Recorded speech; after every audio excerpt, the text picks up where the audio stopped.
All right, welcome back to the Trauma Therapist Podcast. My name is Guy McPherson. My mission is to help trauma therapists be their incredible selves, to be human, to be real, not just a clinician. I'm a big believer in who we are is more important than what we know. And this requires cultivating authenticity, genuineness, and vulnerability, and that requires intention. You can learn more about my courses and workshops by going to thetraumatherapistproject.com. That's thetraumatherapistproject.com. Let's get started. So 5, 4, 3, 2, and 1. All right, folks, welcome back to the podcast. Very excited to have as my guest today, David Archer. David, welcome. Thank you. You're welcome. So David is an EMDRIA approved EMDR consultant and course provider. He maintains a full-time private practice, and he's often recruited to provide consulting services to other therapists and organizations throughout North America. He is a Master of Social Work graduate from McGill University, where he is also subsequently graduated from the Couple and Family Therapy program. His expertise has been influenced by the principles of mindfulness, intersectional feminism, and critical race theory. He's one of the few mental health professionals in Canada who can provide EMDR, Brainspotting, EFT, and other mind-body strategies. Additional areas of clinical interest include working with individuals who've suffered from PTSD, racial trauma, minority stress, addictions, relational conflict, and eating disorders. David, welcome. Thank you, Guy. All right. So before we get going here, share with our listeners where you're from originally and where you are currently. Yeah. So I wanted to thank you again for that introduction. Just knowing that those are some of the things that I do. I'm also the developer of what's called, it's an integrative clinical framework that's called Rhythm and Processing. And the intention, the motivation behind it is to eliminate the mental health consequences of racial trauma. So how did I get there? Well, it's because I was born in this area called Montreal, Canada. And although like some people, when you say that you're from Canada, they're like, well, you're the one who wrote Anti-Racist Psychotherapy? It's like, yes, I wrote this book. Because, unfortunately, the issues of oppression, the issues of racism, prejudice, these are things that are I guess we could say that they're international exports. So these are things that are in many places around the world. And because I came from this area and I was raised around a time when there was, like Quebec has an interesting history, the rest of the provinces. Quebec was trying to separate from the rest of Canada. There was also the Oka crisis, where there were people who were trying to take away land from Indigenous people. So it was impossible for me to have a neutral basis to start with. And so I had to understand from a young age what it meant to be a Black person, what it meant to be a descendant of Jamaicans, what it meant to be located in what we call Montreal, but the real name is called Tiohtià:ke, which is the name that the Haudenosaunee people gave it. Mm-hmm. So it's really that there was no other choice but to create this type of approach. The reason why I'm this way is because I was born into this context. Mm-hmm. At what point, David, did you say to yourself, I want to begin to study this? Well, so I used to be a software engineer, and even before that, I was an artist. And as an artist, I would just draw by myself, these little comics and all these things. As a software engineer, I was working to help one person get rich. And I was like, okay, well, is this what my work is supposed to be? And so I remember when I was a software engineer, there were these self-help, self-hypnosis audios that I was listening to, these like downloadable audio tape things to get over my shyness. And so I remember programming and being like, wow, this is pretty cool that someone could say words and I repeat these words and I feel a bit better about myself. Mm. And I started to think about it and to share it with everyone that I knew. And the idea came up to get into psychology. So I went from computer science to psychology, and there was a bit of a learning curve, but it was interesting that in psychology, we were also trying to use data in order to find ways of being able to solve issues. So there was some, I guess, generalizability from the two. And eventually, after doing my bachelor's in psychology, I did a master's in social work, did a master's in marriage and family therapy. And from there, working in indigenous communities where there were substance abuse, where there was the effects of colonization, I wanted to see if would be possible to use that artistic background, that knowledge of information systems in order to help people to overcome their suffering. So that's what led me into EMDR therapy, which, as I'm sure that you and some of your viewers might know, there's a lot of a focus on adaptive information processing. And so, yeah, all the skills just came into one. Mm-hmm. And through that creativity spawned the person that you see in front of you. When you started, when you were first inspired to get into psychology, were you driven, whether subconsciously or not, by the topic of racial trauma? Yeah, well, the interesting thing is that if it were unconscious, it'd be hard for me to know, and maybe on some subconscious level, it was the intention. But when I was studying in psychology, there was not a lot of talk about race. Many times, the only time in psychology that there'd be a mention about race, I remember in my sensation and perception class, we were studying about like the human retina, and they were talking about, well, normally people can see this, but on a side note, remember that Black people have worse vision than white people. I was like, what is this? Where is this coming from? And I noticed that many times, even if it would be something like biology, there would just be this tangent that would be taken, that they're talking about the so-called hard sciences. And then they would use Black people as this reference of saying that, by the way, white people are still better than Black people. So it's really that I was just like trying to live my life. And the idea of race and racism is something that was projected onto me. So when I was studying in psychology, I realized there was not a lot of a focus on race. Something felt as if it was missing. When I studied in social work, that's when they were explicit about talking about oppression. And then when I did marriage and family therapy, that's when I started to think even deeper about the ideas of systems. Because when you're meeting with a client, it looks as if you're meeting with an individual. But most times we are meeting with a person that is a consequence or maybe a survivor of different experiences and different events that have transpired, maybe due to their family history, but especially due to the socialization of being a man, being a woman, being a person in this specific context. So I feel that family therapy helped me to just remember that we are never meeting a person in isolation, that everyone is always in relationship either to their partners, either to their employment, but especially to their society that they find themselves in. Obviously, this is such a huge topic when racial trauma. Where do you begin talking about that? But what is your hope? And if we can get specific and just try to narrow this down to a certain degree, what is your hope in the work you do? I think it's to remind people that there's no such thing as a broken person. I think that's key. There's many times when a person will come to me and they will talk about trauma. And in some way, I feel that our society does this, is it makes it so that the person who sees themselves as traumatized is, it's like they're alone to blame for it.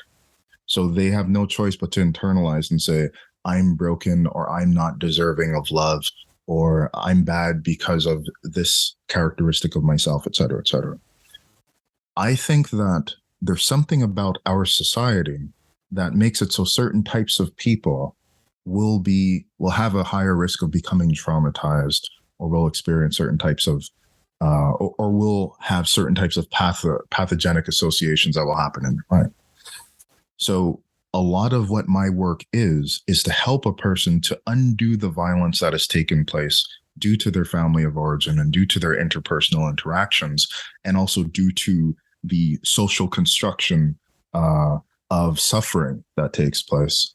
And when they are able to get rid of some of those negative beliefs that they have internalized, they can then get into a openness that they can start to internalize positive beliefs of their own choosing.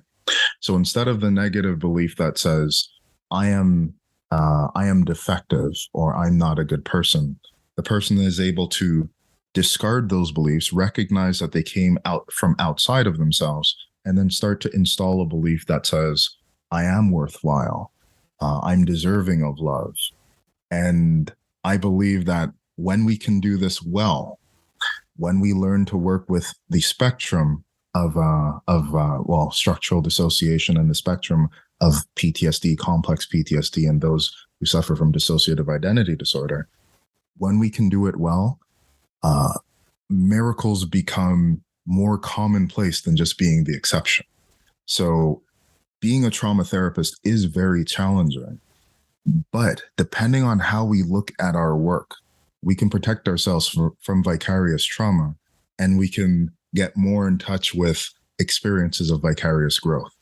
Mm-hmm. So this is still to answer one of your first questions, is how did I get here? Mm-hmm. And I really credit this to being in a family where people cared about me, and also being able to see clients move from being broken or move from that internalization of thinking that they were broken to then believing that they're worthwhile.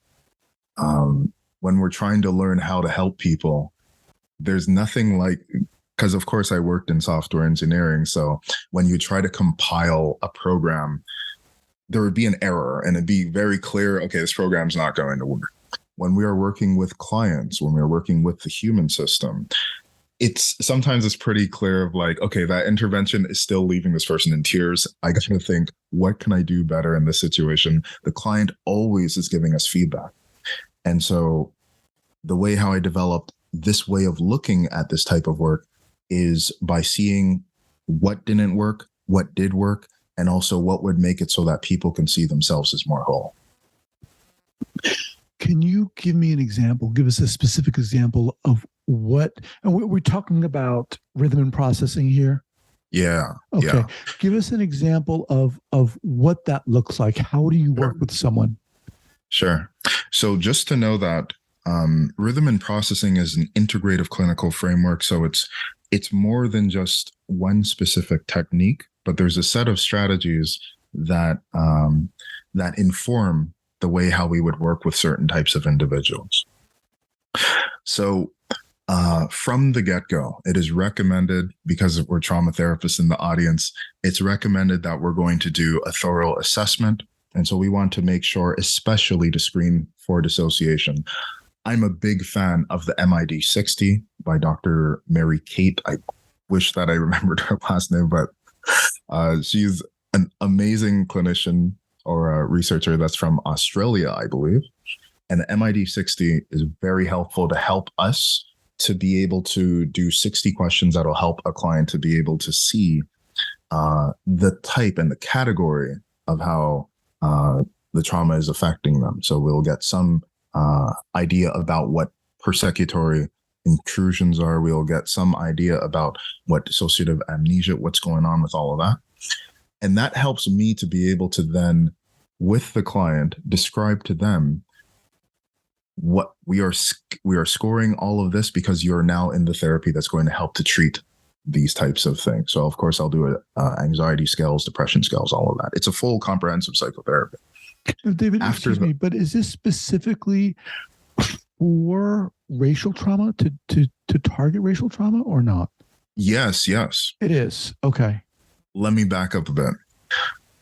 It's important for us to understand exactly what race is. So race is not a scientific concept. Race is really that you see a person and then you think that this is what they are. Race is something that is socially constructed. This means that depending on your skin tone, if you go to a different country, you're not black. Or if you go to a different country, you're not white. Or if you're from South America, then you go to the States, they will say that you're white, or they will say that you're Latina or Latino. So depending on where you're at, you will see yourself as different, and the society will see you as different. Gender is a similar thing, that it is socially constructed. So it's not 100% a binary of saying that a person is male or female, because that's not determined by the chromosomes, for example.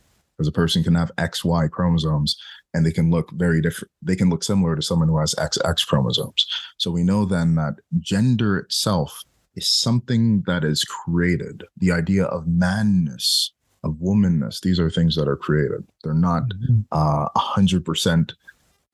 It's like, depending on where you go, they change. The interesting thing about race, the reason why I focus on race is because I feel that it's something that we see and it can have like devastating consequences, even though it's completely fake. So it's not something that's real. But because I focus on racial trauma, I'm also focused on the impact that the society has on the individual because of the society's gaze. So this is the reason why, since I'm in a metropolitan city, I work with people of all quote unquote races. I work with people across the gender spectrum.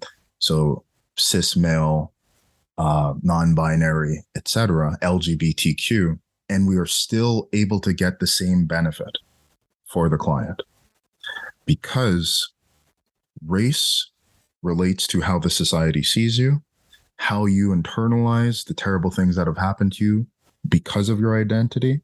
And that is something that happens with gendered violence, for example. This is something that happens with homophobia, for example. Mm-hmm. So although the focus was initially on race, it ended up being able to be an intervention that generalizes to other oppressed people, because the society that uses white supremacy, or the society that uses the insecurity of whiteness, also is using heteropatriarchy as well, in a similar intersecting way.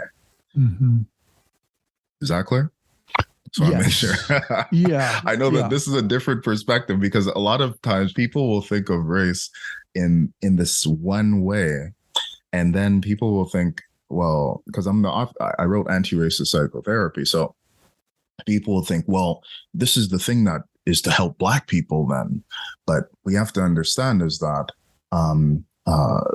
the way where racism comes from, of course, it is that the victim of it might be a person who is racialized in the specific way, but white people also have a race. So that's why we can still use some of these approaches with white people.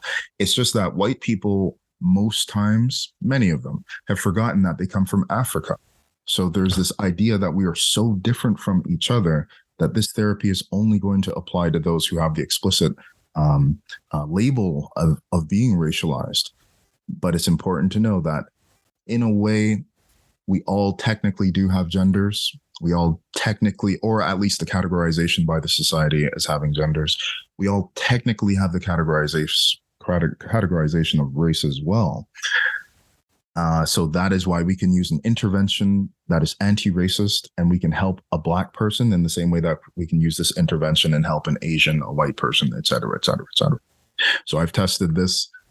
As I said, I work with people from all over the different spectrum of race, and there's immigrants, there's people who are not native speakers of the language in this province, and they also experience different forms and varying forms of oppression, and it seems to get the job done.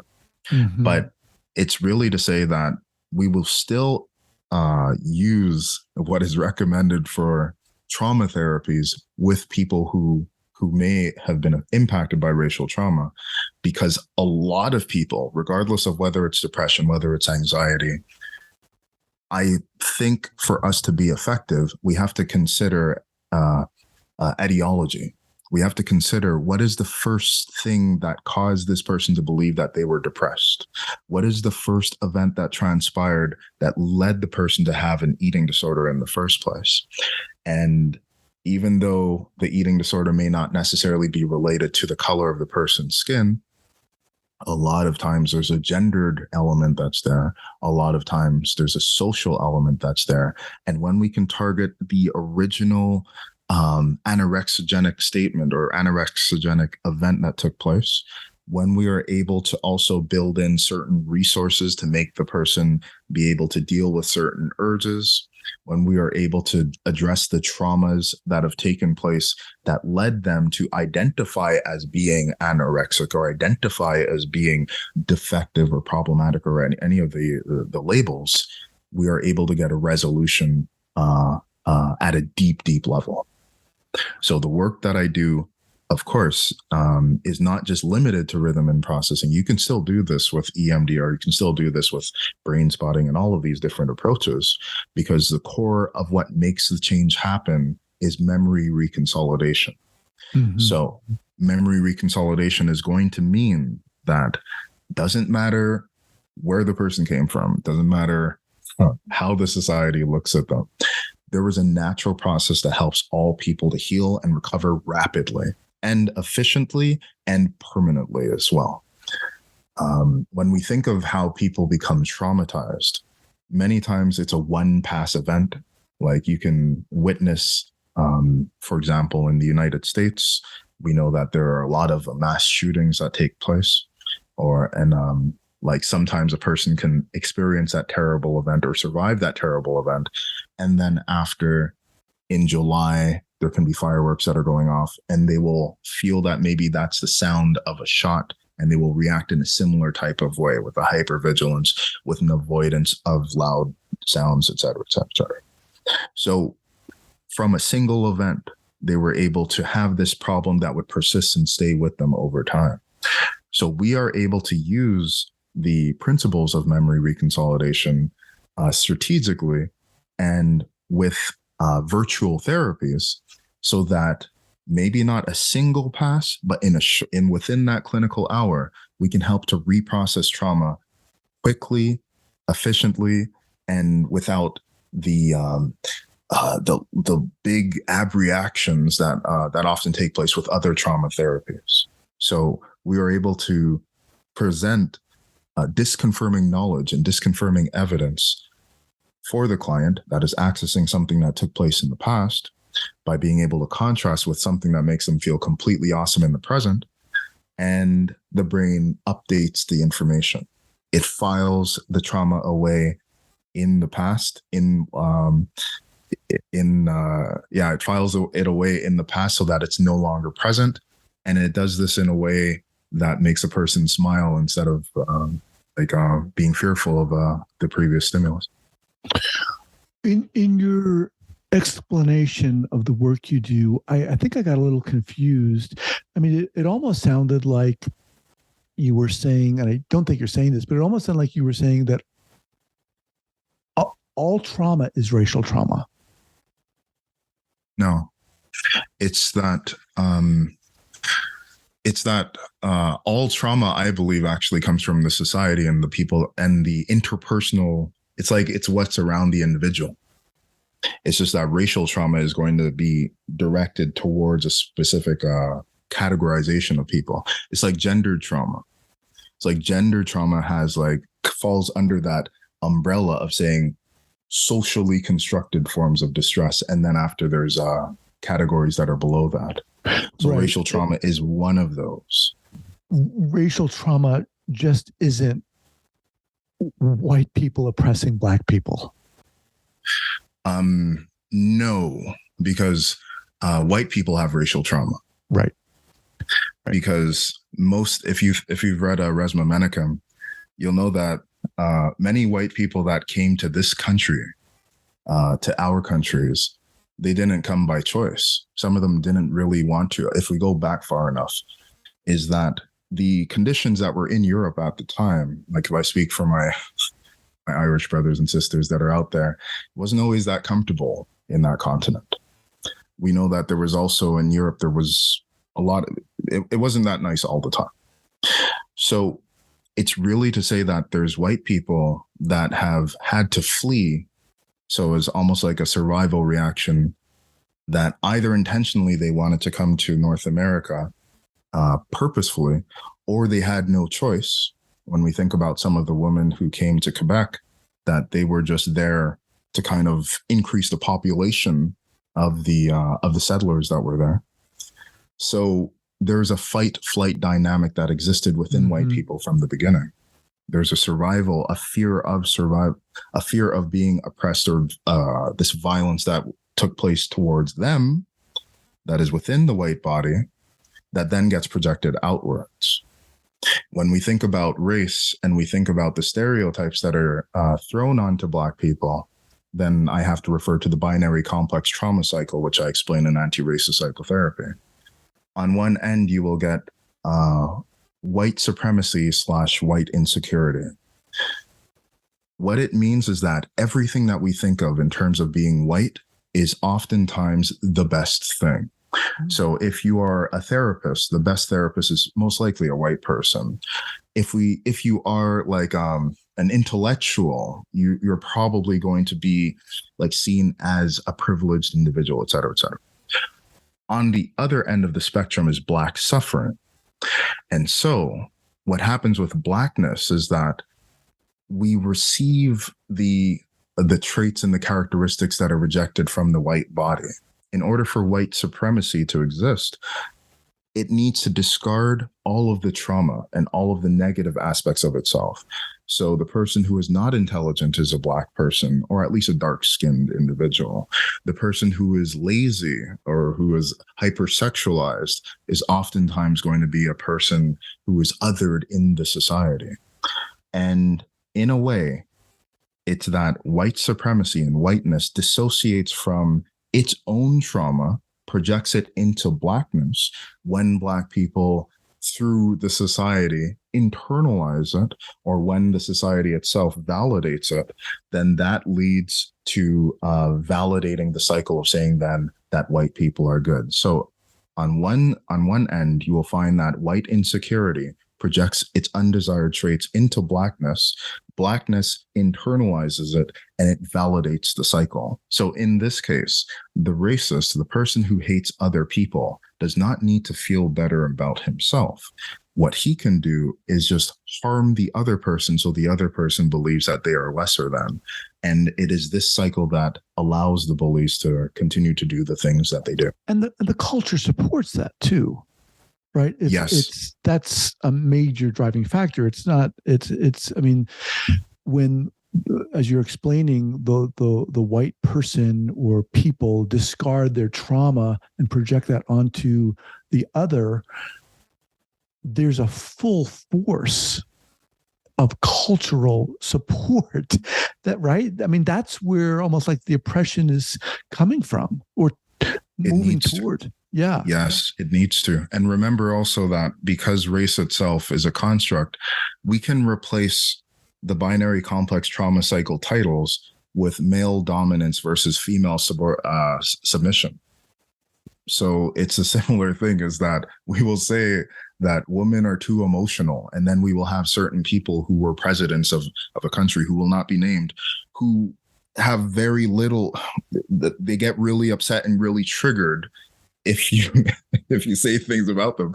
So it's just interesting how the traits that people don't like, they project onto other individuals without needing to work on themselves. And when the society permits this without giving like a harsh consequence, it then validates the process. Mm-hmm. So what we are trying to do is, it doesn't matter if it doesn't although race again is important, I just want to say that it's not the only thing that is going to impact whether a person can heal from trauma. I just want to make sure that that's clear, because it's not that all the trauma comes from the way how the person, how the society sees them, but the way how the society sees them does have consequences, mm-hmm. whether it looks as if it's real or not.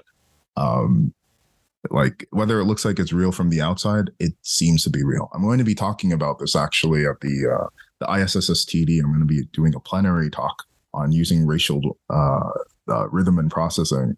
So I'll be explaining it if anyone is listening, and it's going to be I think the third week of April. And the talk is going to be about rhythm and processing. The study that I'm going to be talking about, the case study, relates to some the measures that I used were the mid-60, CESD, G87, and the PCL5. And I wanted to demonstrate that we are able to use this type of approach even with a white woman, and we are still able to get some dramatic changes in the person's expression of their trauma. So this was a client who was referred to me by a therapist. The therapist saw that after about 15 sessions that there was so much of a change that they were impressed. They called me up and they asked if they could be my client. So that's why I kind of feel like I got to share this with people. I need, not only is it that clients need to know that they can recover, but therapists need to know that there's a way that we can do this that doesn't need to be so toxic to our own system. Mm-hmm. Since I started, I've seen people who have burned out and no longer are therapists or needed to change careers. I've seen some approaches to therapy that look as if it is a little toxic, not only to the therapist, but also to the client. So I wanted to try to develop something that was actually client-centered and a bit more humane. And I think that we deserve this. I think we need to find ways that we can help people, and also that the therapist as well can continue to do the work, and that clients can feel a bit more awesome for no reason. Let me just remind everyone that I'm speaking with David Archer. He is a therapist, consultant. He has a private practice and author of several books, Anti-Racist Psychotherapy, Black Meditation, and Racial Trauma Recovery. And is there another one coming out? Yeah. So there's another book that I'm writing, because the thing is, I'm a father of a newborn, and congratulations. I realized that. Thank you. It'll be some time before my son can read Anti-Racist Psychotherapy, as this book is taught in some universities that are using this book. So I was like, wait, he can't count yet. I don't even think he knows his name yet. And he's still approaching that level of ego development. So I was thinking, I want to make it so that more people can come into this field. I want to make it also that, because I'm the only Black male EMDR approved consultant that I know in my country, I want to make it so that more people can be interested in the concepts of trauma reprocessing. So my next book is called Black Mountain Fight for the Future. And it's a mix between a Japanese anime fighting comic book and also anti-racist psychotherapy principles in the future and in a different galaxy. And the general concept is that by being able to practice meditation, by being able to practice certain rituals that are indigenous to their planet, they're able to fight off this interplanetary corporation that practices what is called light supremacy. And it's a lot of fun. I think that as therapists, we need to tap into that creativity that comes with our work. I think that many of us, regardless of our approach, we see transformative things. We see things that, in some cases, in some contexts, we can see some things that challenge our ideas of reality.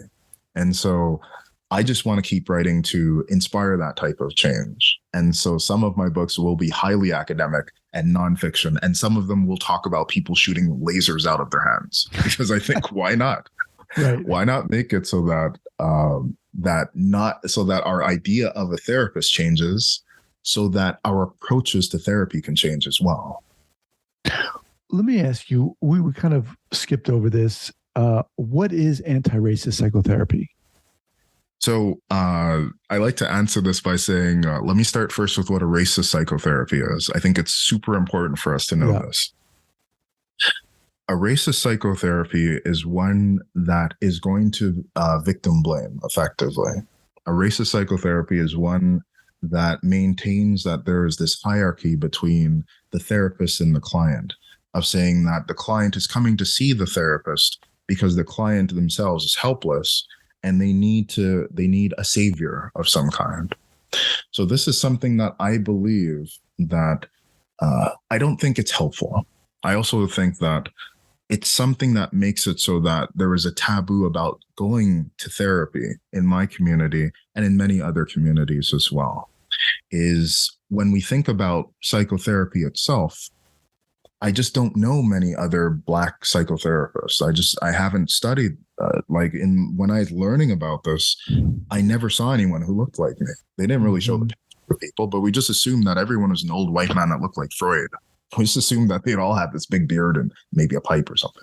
So anti-racist psychotherapy is about recognizing that not only is it that we are resolving the issue that exists in the person's trauma history, but that the therapist themselves also needs to heal.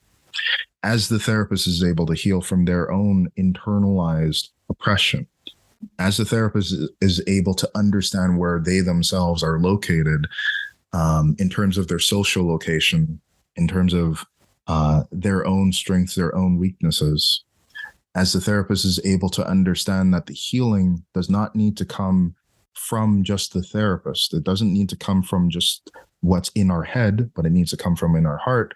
Then we are able to use approaches that are informed by memory reconsolidation to create change that puts the client at the forefront rather than the therapist.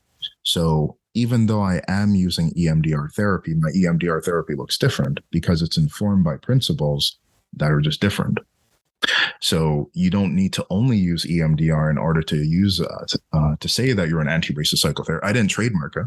Anyone could call themselves that. But it's just to know that there's a different way of being able to do our work that empowers the client. There's a way that we do this work that allows for the client to talk about race in the therapy session. I've had a lot of clients that would come and speak to me. They met other therapists and they came to speak to me because they said that their therapist was racist towards them. So how often does that happen, and who is documenting this? Because the client cannot admit that type of thing to who are they gonna? They can't admit it to the media or something. Who are they? They're gonna call the police on the therapist. They can't do this. But I've had enough clients come to me and say that these types of things happen to me in their therapy that I decided I needed to make. Not only did I need to make it so that I myself was not going to re-traumatize my client, but I needed to make it so that there was a philosophy that other people could learn, so that regardless of the race of the therapist, that they could do more effective work and help our clients to just to fully recover and be their full selves out in the world. So in your description of racist therapy, there was no mention of skin tone, right? I mean, the qualities or the elements that you used to describe it were regardless of skin tone. I mean, someone kind of feeling like, they were better than or knew more than, or that the client is coming to the therapist and the therapist is going to help and fix, right? That has nothing to do with skin tone. Right, because race is just about categorization. Okay. Race is about saying that there's a person who is privileged because their nose is straight, or because their hair is not curly. Race is it's arbitrary. So when we are saying something is racist, it's usually that there's a system that encourages this arbitrary way of categorizing people and gives people harsh consequences because of this non-scientific categorization that we've established. So it's power is inherent within that. Yeah, definitely. Guy, I'd recommend that you read the book. I think you're going to find that when you read it, it's a little different than what people think that it is, because your questions, the reason why you're asking them, I think makes a lot of sense. And I think we need to change the way how we look at what race and racism is, because there's a lot of white people that feel as if they're, it's like there's white people that feel as if they're blamed for something that they shouldn't have blame for. And so then there's a defensiveness that comes up when you say anti-racist. I'm like, what? Why are you talking about race? But it's in part because it's like we shouldn't talk about race, because if we talk about the fact that there are these hierarchies, then we might want to change them. So that's why I think that for many white people, there's a hesitancy of talking about race or racism because they feel that they will be blamed. And also, the society benefits from us not talking about race. Otherwise, we'll realize, wait, this thing does not benefit the majority of individuals. Also, one other thing I just want to add is that race is inextricably linked with capitalism as well. Yeah. So we have to understand that when I'm going to use Andrea Smith's definition of what white supremacy is that she's going to speak about anti-blackness that's linked up with capitalism. So the idea of saying that a person is worth this amount or this amount because of their appearance of their body. Then there is also genocide, which relates to the idea of indigeneity or how the indigenous people must be removed from these countries so that the rightful people who call themselves Americans or Canadians can take all of the land. And then after, there's Orientalism that's also linked with it as well. And Orientalism is the idea that your country and my country is almost always at war all the time because there's always a foreign aggressor. So when I'm talking about race in this way, I'm talking about it beyond the physical appearance of the individual. It's important for us to zoom out a little and see what is the function of race. And many times the function is not only just to put down other people, but it's often to get a material benefit. And that material benefit could be money, but it could also be esteem. It could be imaginary things as well. But it's to zoom out and think about race on a global scale. And that's, yeah, there's so much I can add to it, but I just generally want to say that because our societies and our countries themselves are traumatized, just like if you look at a family system, if the parents themselves are traumatized, they can put this onto the identified patient. They can put it onto the child themselves. So the child believes that they're acting of their own volition, but they have inherited a story that's not even theirs. So we help the client to get better ultimately because that improves their relationships. As we improve those relationships, we improve our communities. And it's hypothesized that if we can make it that we're not traumatizing ourselves in our interactions with one another, then we can maybe even change the world. Well, I'm glad you agreed to come on here. I mean, I wanted to bring you on here because obviously this is eye-opening, I think, definitely for myself and for a lot of people too. And I think the more people are able to become aware of what you're talking about, I think it can only be beneficial for everybody. I appreciate it. It took me a long time to write all these books, so I'm glad that it has this positive effect. But also is that a key thing I want to say as well is that it's not enough to just write or to even read the books. Is that there needs to be action as well. Right. Is that I'm an experiential therapist. It means that in my session, I want things to happen so that the client is going to take that experience and go out into the world and do things. So I think that it's not only that we need to read this type of literature to go outside of our zone of comfort and learn about these things, but we need to just make it so that we can be more compassionate to the next person as well. We need to, in a way, pay it forward by helping other people to also have an easier time than we did. I agree. I mean, and I think, especially with regards to the world of psychology, this is a great first step or even second step. I'm going to have linked up, obviously, your website. What's the best way for people to get in contact with you, David? Yeah, so archertherapy.com is my website. If you want the books and if you don't mind supporting billionaires who fly rocket ships to the moon, then you can go on Amazon. Amazon.com and just search anti-racist psychotherapy, Black meditation.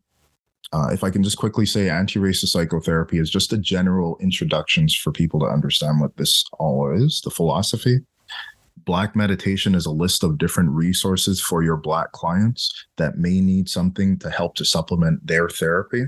And then racial trauma recovery is an explanation of what I do in my sessions so that you can replicate those changes in yours.